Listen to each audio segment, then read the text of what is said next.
اعوذ باللہ من الشیطان الرجیم بسم اللہ الرحمن الرحیم۔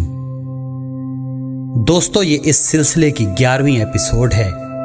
اور اب یہ تو آپ کو اندازہ ہو ہی گیا ہوگا کہ 12ویں ایپیسوڈ ہماری منزل ہے جو ان تمام ایپیسوڈز کی محور و مرکز ہوگی۔ شہنشاہ معظم امام آخر الزمان اجل اللہ فرجہ شریف کے ظہور کے واقعات تو میں تقریباً ہر ایپیسوڈ میں ہی عرض کرتا رہا ہوں۔ جہاں تک ان کے تعارف کا تعلق ہے تو احادیث صاف طور پر بتاتی ہیں کہ ایک سفید بادل ان کے اوپر سایہ کیے ہوئے ہوگا اور فرشتہ جبرائیل اس بادل کے اندر ہوگا۔ شہنشاہ معظم جہاں کہیں تشریف لے جائیں گے، جناب جبرائیل اس بادل میں سے اعلان کریں گے کہ یہ ہیں خلیفۃ اللہ امام مہدی آخر الزمان، ان کی پیروی کرو۔ ظہور پاک کے آغاز میں 3 بلند اعلانات کیے جائیں گے۔ پہلا آپ کے جانثار اصحاب کو اکٹھا کرنے کے لیے ہوگا، دوسرا آپ کے معاونین و انصار کو اکٹھا کرنے کے لیے ہوگا جن کی تعداد 10,000 ہوگی، تیسرا اعلان حضرت جبرائیل علیہ السلام کریں گے اور دنیا کی ساری قوموں کو خدائی انقلاب میں شامل ہونے کی دعوت عام دیں گے۔ احادیث بتاتی ہیں کہ یہ اعلان دنیا کے ہر گوشے اور کونے میں سنا جائے گا۔ یہ اعلان ایسا اثر ڈالے گا کہ جو شخص بیٹھا ہوگا وہ کھڑا ہو جائے گا، جو کھڑا ہوگا وہ بیٹھ جائے گا اور سونے والا بیدار ہو جائے گا۔ ہر کوئی ششدر و حیران و پریشان ہو جائے گا۔ ہر کوئی اس اعلان کو ایسے سمجھے گا جیسے یہ اس کی اپنی مادری زبان میں کیا گیا ہو۔ احادیث تاکید کرتی ہیں کہ جب تم یہ آواز سنو تو فوراً کہو لبیک یا صاحب الزمان اجل اللہ فرجہ شریف، میں آپ کی خدمت کے لیے حاضر ہوں، اور فوراً مکہ کی سمت چلنا شروع کر دو۔ تمہیں وہاں پہنچنے کی کوشش کرنی چاہیے، چاہے تمہیں برف زاروں پر سے کوہنیوں کے بل گھسٹ کر ہی کیوں نہ جانا پڑے، کیونکہ یہ آخری اعلان اس وقت کیا جائے گا جب خانہ کعبہ میں ایک عام بیعت اطاعت لی جائے گی۔ پھر کسی کو پیچھے مڑ کر نہیں دیکھنا چاہیے۔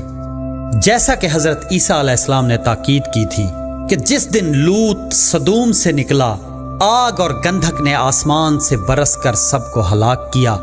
ابن آدم کے ظاہر ہونے کے دن بھی ایسا ہی ہوگا۔ اس دن جو کوٹھے پر ہو اس کا اسباب گھر میں ہو وہ اسے لینے کو نہ اترے، اور اسی طرح جو کھیت میں ہو وہ پیچھے کو نہ لوٹے۔ لوط کی بیوی کو یاد رکھو، جو اپنی جان بچانے کی کوشش کرے گا وہ اسے کھوئے گا، اور جو کوئی اسے کھوئے گا وہ اس کو زندہ رکھے گا۔ احادیث میں بتایا گیا ہے کہ جب عام بیعت اطاعت لے لی جائے گی تو حضرت جبرائیل علیہ السلام ایک علم بلند کریں گے۔ مسند ولایت کے 6 تاجدار امام جعفر صادق علیہ السلام فرماتے ہیں کہ یہ وہی علم ہے جو غزوہ بدر کے موقع پر جناب جبرائیل امین رسول پاک صلی اللہ علیہ وآلہ وسلم کے لیے لائے تھے۔ یہ جنت کے ریشم سے بنا ہوا ہے۔ یہ غزوہ بدر میں کھولا گیا تھا اور فتح کے بعد لپیٹ دیا گیا تھا۔ امیر المومنین حضرت علی علیہ السلام نے جنگ جمل میں اسے ایک بار پھر کھولا تھا اور فتح کے بعد اسے دوبارہ لپیٹ دیا گیا تھا۔ حضرت ابو الفضل العباس علیہ السلام نے 10 محرم الحرام کو کربلا میں اسے پھر کھولا تھا، لیکن کریم کربلا حضرت امام حسین علیہ السلام نے فرمایا تھا کہ اسے لپیٹ دیں، کیونکہ اب اسے ہمارے قائم اجل اللہ فرج و شریف ہی کھولیں گے۔ یہ تمام پاک ائمہ علیہ السلام کے پاس محفوظ رہا۔ اس علم پاک کا نام ہے ام الحصلات۔ اس کی خصوصیت یہ ہے کہ جب بھی اسے کھولا جائے گا تو کائنات کی جتنی قوتیں ہیں وہ سرکار کی آ کر قدم بوسی کریں گی، ملکوت آسمانوں سے اتریں گے، ہر کوئی آ کر سرکار کی قدم بوسی اور نصرت کے لیے حاضر ہوگا۔ یہ علم پاک آج بھی شہنشاہ آخر الزمان اجل اللہ فرج و شریف کے پاس محفوظ ہے، اور جب ظہور کا لمحہ آئے گا تو یہ علم پاک خود بخود کھل جائے گا اور اس میں سے ایک آواز آئے گی کہ اے ولی اللہ، برائے مہربانی اٹھیے اور اپنے دشمنوں کو قتل کیجیے۔